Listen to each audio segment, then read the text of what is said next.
La nostra Terra 500.000 anni fa stava attraversando un'altra era glaciale. I continenti erano già posizionati dove li conosciamo oggi, ma il clima e la natura erano molto diversi da quelli attuali. Nonostante queste condizioni estreme, i nostri antenati continuarono a colonizzare nuovi territori per sopravvivere. Questo periodo vide il culmine di una specie umana nota come i Neanderthal. Nessuno poteva prevedere che, qualche migliaio di anni dopo, sarebbero scomparsi a causa della pressione di un concorrente più adattabile e avanzato. Come è noto, ogni era glaciale non è un periodo lungo e statico di ghiaccio, ma inizia dai poli. Le ere glaciali consistono in cicli di riscaldamento e raffreddamento periodici all'interno di specifici intervalli di temperatura. Tuttavia, tra 500 e 20.000 anni fa, i ghiacciai in Europa si estendevano fino a Kiev, Dnipro e Volgograd. Il ghiacciaio nordamericano copriva metà del continente fino alla valle del fiume Mississippi, quasi raggiungendo i tropici. Lo spessore del ghiaccio in Scandinavia e negli Stati Uniti raggiungeva i 3,5 km. Una situazione simile si verificava nelle vicinanze del Polo Sud.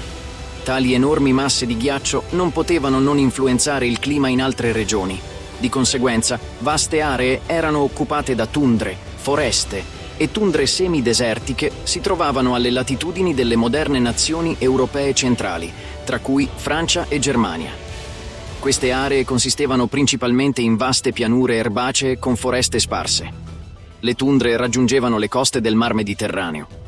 Questo periodo vide il culmine di quella che è conosciuta come la fauna dei mammut, tra 750.000 e 500.000 anni fa. Si verificò la separazione definitiva tra il mammut delle steppe e il mammut meridionale, e il primo cominciò a diffondersi in Europa, Asia e Nord America.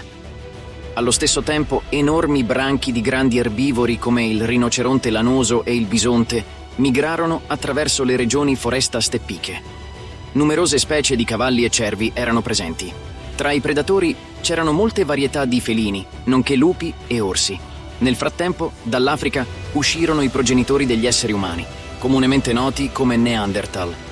Si ritiene che siano apparsi circa 600.000 anni fa, dopo periodi in cui le loro popolazioni periodicamente si ritiravano. I Neanderthal si diffusero sempre più verso nord e verso est. Fino a poco tempo fa si pensava che fossero un ramo evolutivo senza futuro e si riteneva che i nostri antenati fossero solo gli Homo sapiens apparsi circa 40.000 anni fa. Tuttavia, grazie alla possibilità di condurre ricerche genetiche, è emerso che il DNA di molte popolazioni umane moderne contiene geni dei Neanderthal insieme a quelli di altri antenati degli esseri umani moderni.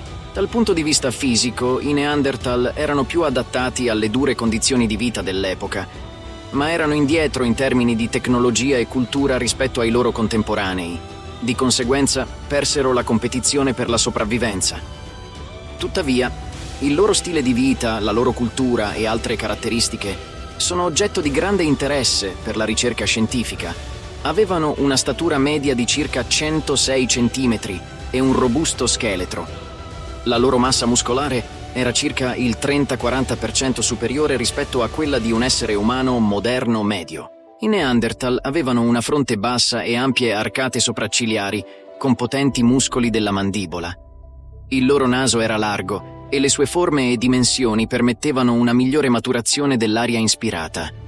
Caratteristiche distintive includono ampie arcate sopraccigliari e un mento piccolo.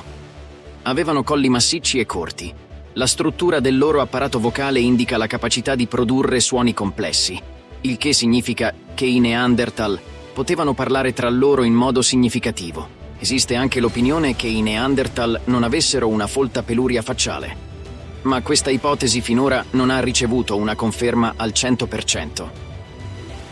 Un'interessante teoria sul modo in cui i Neanderthal si muovevano è stata avanzata dal ricercatore Corin Stein. Egli ritiene che, dato che questi individui avevano arti più corti e robusti, la loro andatura fosse più breve rispetto a quella degli Homo sapiens.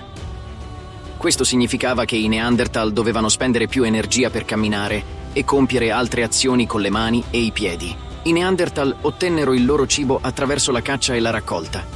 La loro dieta era basata su alimenti come carne, noci e radici. L'analisi del DNA dei nostri antenati Neanderthal ha rivelato che avevano geni che bloccavano l'assorbimento del lattosio in età adulta, il che significa che potevano consumare latte solo in tenera età. In effetti, si ritiene che gli adulti iniziarono a bere il latte di vari animali solo con l'avvento dell'agricoltura. Si crede che i Neanderthal abbiano vissuto in piccole comunità familiari, con una popolazione di circa 30 individui. Utilizzavano attivamente il fuoco per cucinare il cibo, indurire i recipienti e fabbricare vari strumenti. Contrariamente alla credenza comune, non utilizzavano le caverne come dimora. Le scoperte archeologiche suggeriscono che spesso stabilivano i loro accampamenti nelle steppe. Durante i loro spostamenti vicino alle caverne, potevano allestire rifugi temporanei fatti di pelli, legno e ossa. I Neanderthal potevano entrare nelle grotte solo per brevi periodi alla ricerca di rifugi, o per compiere cerimonie o attività culturali. Ad esempio, nelle grotte potevano seppellire i loro parenti defunti che erano morti sul territorio europeo e del vicino Oriente.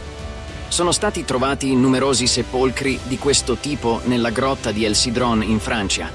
Un sepolcro caratteristico e ben conservato di questo tipo conteneva lo scheletro umano posizionato in una posizione fetale. Vicino a questo scheletro sono state trovate tracce di cibo e fiori, che sono considerati attributi funebri. In una grotta in Iraq è stato scoperto uno dei sepolcri più noti associati ai Neanderthal. Nella tomba di un uomo adulto di circa 40 anni, un'età considerata avanzata per i Neanderthal, sono state trovate numerose impressioni di fiori. Gli studiosi hanno opinioni divergenti in merito. Alcuni ritengono che possa essere stato un segno di qualche cerimonia, mentre altri pensano che le piante potessero essere parte di una sostanza medicinale utilizzata per curare questa persona. Nonostante ciò, gli scienziati non sono ancora giunti a un consenso su se i Neanderthal avessero una forma di culto religioso comune. Gli oggetti funerari nelle loro tombe sono praticamente assenti. Molte delle loro sepolture sono state trovate direttamente nei loro insediamenti permanenti. Tuttavia, esiste l'opinione che spesso queste tombe possano appartenere a individui uccisi, forse nemici. In generale, abbiamo poche informazioni affidabili sulla cultura dei Neanderthal. Per un certo periodo è stato ipotizzato che i Neanderthal avessero inventato il primo strumento musicale. Durante gli scavi è stata scoperta una cosiddetta vera flauto, un pezzo di osso con 4 fori. Tuttavia, c'è un'opinione che questi fori potrebbero essere tracce dei denti delle iene. Nonostante ciò, nulla impedirebbe a un Neanderthal particolarmente musicalmente incline di estrarre suoni da un osso simile, senza pensarne al carattere di tali fori. Al momento, tuttavia, non sono stati trovati altri segni che confermino la fabbricazione di strumenti musicali da parte dei Neanderthal. Come armi per la caccia e la difesa, utilizzavano primitivi lance e mazze di legno. Non sembrano aver posseduto armi da lancio più avanzate come l'arco.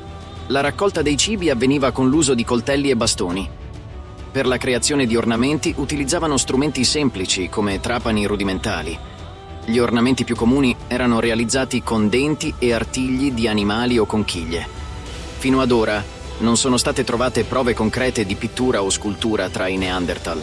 Tuttavia è stato dimostrato che avevano conoscenze mediche e curavano i loro simili. Molti scheletri ritrovati mostrano segni di trattamenti medici, come la cura di fratture e altre lesioni. È anche noto che tra di loro vivevano anziani e persone con disabilità, che probabilmente venivano assegnate a compiti adatti alle loro capacità.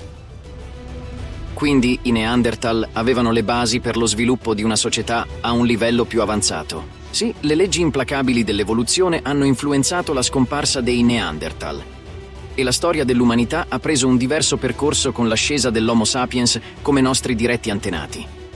È affascinante immaginare come sarebbe stata la storia se i Neanderthal avessero prevalso nella competizione per la sopravvivenza. Ringraziamo sinceramente gli spettatori che hanno seguito questo video fino alla fine. Per scoprire di più sull'evoluzione della vita sulla Terra durante i periodi glaciali, vi consigliamo di esplorare altri video sul nostro canale, dove troverete molte informazioni interessanti su creature che hanno popolato il nostro pianeta in epoche diverse. Continuate a esplorare e a imparare sulla storia della vita sulla Terra e sul nostro passato evolutivo. Grazie per aver guardato il video. Se vi è piaciuto, mettete un like, iscrivetevi al canale e lasciate un commento con le vostre opinioni. Il vostro supporto è fondamentale per noi. A presto!